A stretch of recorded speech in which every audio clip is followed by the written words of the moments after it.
ko ba ito yung ano? Active ko to. Parang sarap ko mag-post.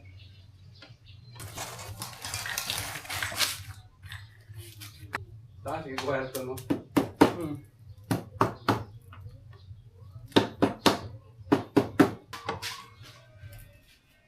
Running!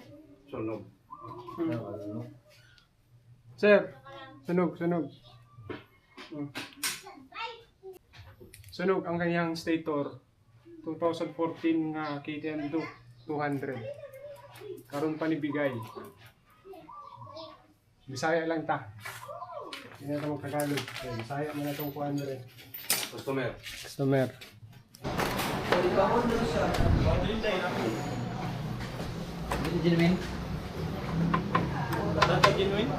Stator ako sa RS Rouser 200. Nado diri, stator.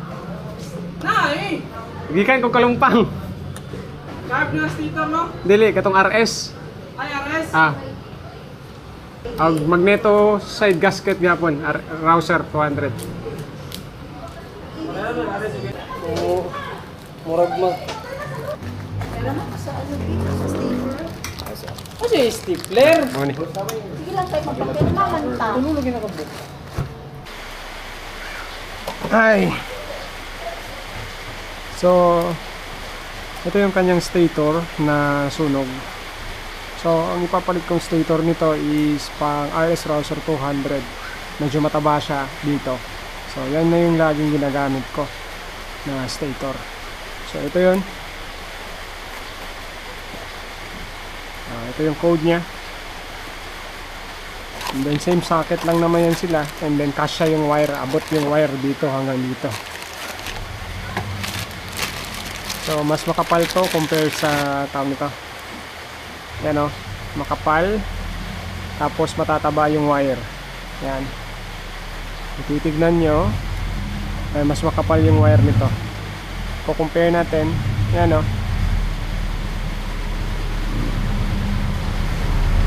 So, mas mataas ang wattage nito compare dito. So, ito yung ikakabit natin. Tapos lagyan ito ng gasket maker. Mostly, nilalagay ko triban. Para maganda kasi to pag natuyo. Pwede nyo lagyan ng grasa sa ibang area. Purpose ko lang ng grasa para kumapit yung gasket natin, magneto side gasket. Para hindi gagalaw. So parehas lang to ng NS Rouser 200. Ayan, yung code nya.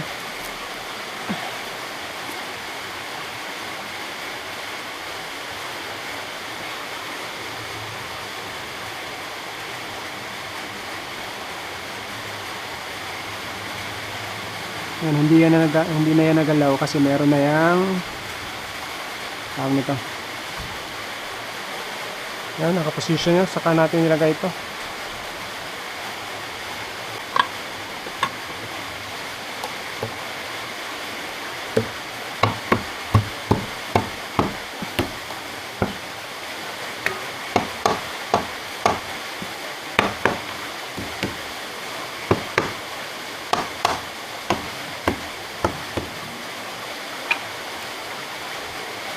Double check nyo yung mga gasket, baka tawag nito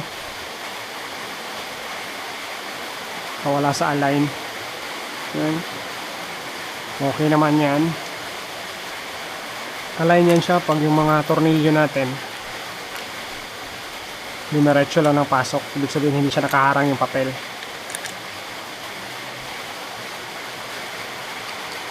Criss-cross yung pattern nito pag naghihigpit. Huwag nyo munang masyadong higpitan. Tapos nilalagay kong torque dito is 12 Newton meter.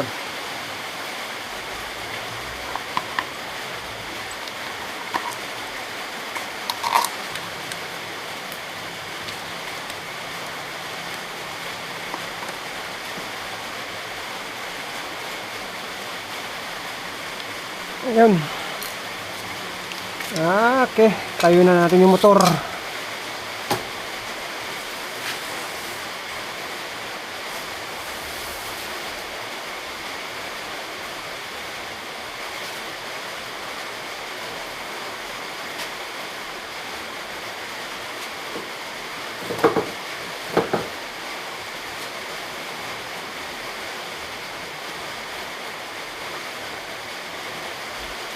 kakabit ko na lang yung tao nito.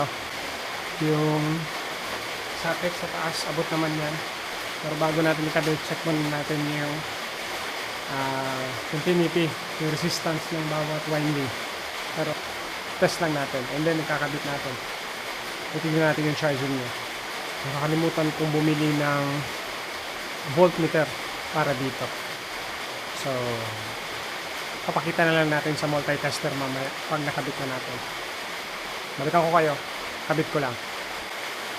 So, ayun, bali natapos ko na siyang gawin. Bali, ayan na. So, ginawa ko sa wire. Hanggang dito lang yung socket. Kasi last time dun yung sa taas. So, ang RS Rouser 200 kasi na tawag nito, na stator, maiksi lang yung wire niya. So, abot pa naman dito yung socket na stock. Kung nakikita nyo yung white na yan, yan yung stock na socket. Itong brown, ito yung sa ating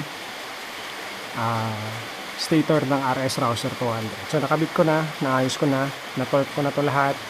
Yung araro na lang yung kakabit ko kasi papandarin ko pa, titignan ko pa kung may leaking dito sa ilalim. Pero automatic yan pag naka-gasket at tama yung pantay yung pagkaka-torque ng bawat bolt na yan ay walang leak yan, maliban na lang merong crack. So ngayon iti-test natin, titignan natin yung kanyang voltahe, nag-back to normal na ba, and then to follow ko na lang yung voltmeter kasi nakalimutan kong bilhin dito. Lalagay ko dito yung voltmeter. So ayan, ang dali na mag-test nito. Multi-tester, set nyo lang sa DC 12 volts 12 volts lang kasi to, so set nyo lang yan sa 20. Pwede din 200, pwede din 600 kasi naka-digital naman to eh. So set nyo lang yung pointer, yung arrow key, yan, lagay nyo dyan. Then test natin 0, check natin.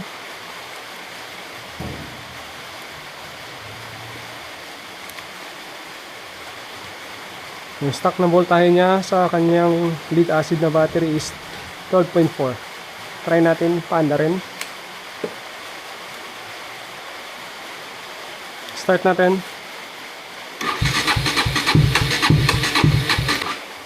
Oh, low bat. Hindi ko pa kasi na-charge yung battery nito. Ayun, low bat nga. So, need ko muna i-charge yung battery bago natin paanda rin. Kasi nagka-drop na yung voltahe niya to 12 na lang. So charge ko muna and then balikan ko kayo, paanda rin natin. So tip ko na lang sa inyo, once na para tumagal yung stator nyo, mas better na palitan nyo yung battery nyo around 2 to 3 years. Huwag nyo nang hintayin na masira yung battery nyo. Kasi once na nasira na yung battery nyo, hindi na yan talaga automatic na 100% at charge ng stator. So yung lifespan niya talaga niyan is 2 to 3 years lang. Kahit nasabihin natin, uy, maganda pa to, okay pa to, pero wala na. Ang mangyayari niyan, once na may problema na yung battery nyo, ang mangyayari is ma-overwork yung stator nyo. So yun yung tip ko sa inyo, palit kayo ng battery every 2 to 3 years. Huwag nyo nang antayin na masira pa or masunog pa yung stator nyo bago kayo magpalit ng battery. Ayan, charge ko lang to and then kabit natin, papaanda rin natin, titignan natin yung voltahe nya kung nag-back to normal na ba siya. So normal voltage ng ating mga KTMs pag umaandar is 13.7 to 14.3 to 14.5. So baba niyan, 12.9 baba niyan, pababa is hindi na po nag-charge yung ating motor. And then mas better para mas may pagbabasehan kayo, may voltmeter kayo, and then meron kayong multi-tester para ma-compare nyo yung dalawa. Kasi may mga ibang voltmeter na hindi calibrated. Mas mataas yung reading niya compare sa multi-tester. So ito yung charger ko. So 13.6. So discharge niya talaga yung battery. So 8 ampere lang to eh, pero yung reading dito is 6.2 ampere. 6.2 ampere yung kanyang hahabulin para ma-full charge yan. So, yun nga sinasabi natin, itong mga lead acid na to, so ang date of discharge lang nito is 50%. So, 50%, once na nag-drop na siya ng 50%, mahirap nang paanda rin yung motor natin. So, ang mangyayari, magpipitik-pitik na lang yung ating starter relay. Dahil sa, yun nga, sinasabi natin na, oy, may karga pa, may 12.4 pa, pero yung nagpapagana talaga sa motor is yung ating amperahe. So, dapat, pag starting, mas mataas yung cranking power. Mahina yung battery mo, hindi na yan pwedeng mag-crank ng motor natin. So, ayan o. So, kung titignan natin, 12 volts, 8 ampere AH. So, totally discharged talaga. Zero talaga to. Or either, wala na, baba na lang yung amperahe niya. Kaya hindi na mapastart yung motor. So, hintayin natin yan ma-full charge and then kabit natin balik yung battery. So, ayun. Bali, check natin. 0.06 na lang yung natira. Pwede na to. Pwede na itong gamitin para mapastart na yung motor natin. So, ayun. Bali, check natin kung nagkakarga na ba ng maayos. So, 12.9. Yan na yung reading ng ating multi-tester. No? Tapos ng charging. So, panda rin natin. So, siya ay 12.6. Start natin.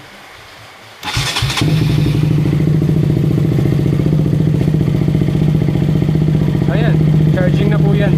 14.2. So, okay na yung ating charging. 14.3 na po. Yun. Yan, papakuha ko na lang mamaya sa kanya. Ayun na. Gano'n lang kasimple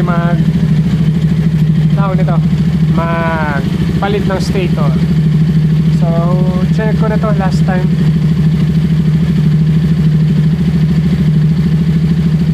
Maganda na yung kanyang idle. Maririnig nyo na, makikita nyo na, maririnig nyo na parang hindi na siya pangit yung idle niya. Once kasi na may problema yung stator nyo, pangit yung idle niya. Parang mamamatay, tataas na naman, mamamatay, parang hinahabol niya yung RPM, kumbaga. So, ayun. Ang pinalit ko, RS Rouser 200, magandang klaseng stator yun, makapal, mataba yung wire, mataba yung winding, mas mataas yung wattage, mas mataas yung amperahe nun.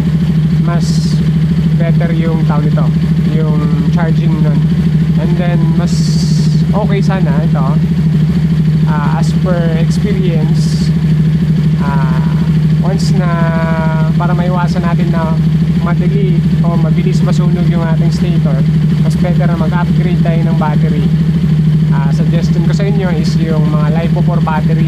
Maganda yan kasi yung date of discharge niyan is around 20%.